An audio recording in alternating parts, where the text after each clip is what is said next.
Hey guys, আসসালামু আলাইকুম, সবাইকে স্বাগত মিরাজ কিচেনে। তো আজকে আমি পুঁই শাক আলু দিয়ে চিংড়ি শুটকির চচ্চড়ি রান্না করব। তো আমি একটা প্যানে পর্যাপ্ত পরিমাণে তেল ঢেলে নিব। তার মধ্যে পেঁয়াজ কুচি, কাঁচামরিচ কুচি আমি দিয়ে নিব।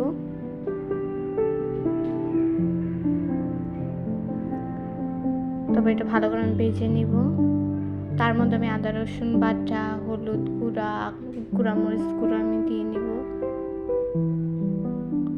তারপর আমি চিংড়ি মাছগুলো ধুয়ে রেখেছিলাম, সেগুলো আমি দিয়ে নিব। এখন ভালো করে এগুলো আমি কষিয়ে নিব। কষানো আমাদের হয়ে গেছে। এখন আমরা আলু এবং পুঁই শাক দিয়ে নিব।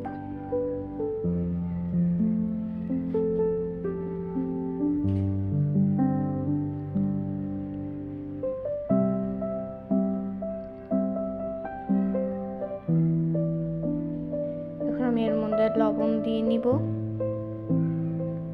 এটা ভালো করে নেড়ে আমি এটা সিদ্ধ করার জন্য বসিয়ে দিব।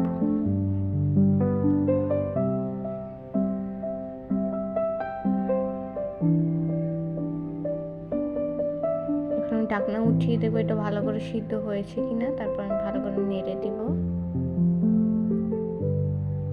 তারপর ঢাকনা উঠিয়ে দেখবো এটা ভালো করে সিদ্ধ হয়েছে কি বা না।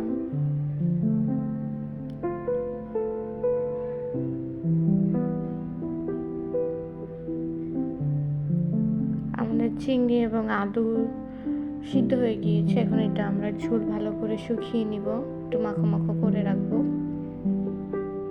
খেতে ভালো লাগবে। এখন আমাদের হয়ে গিয়েছে পুঁই শাক আলু দিয়ে চিংড়ি মাছের চচ্চড়ি।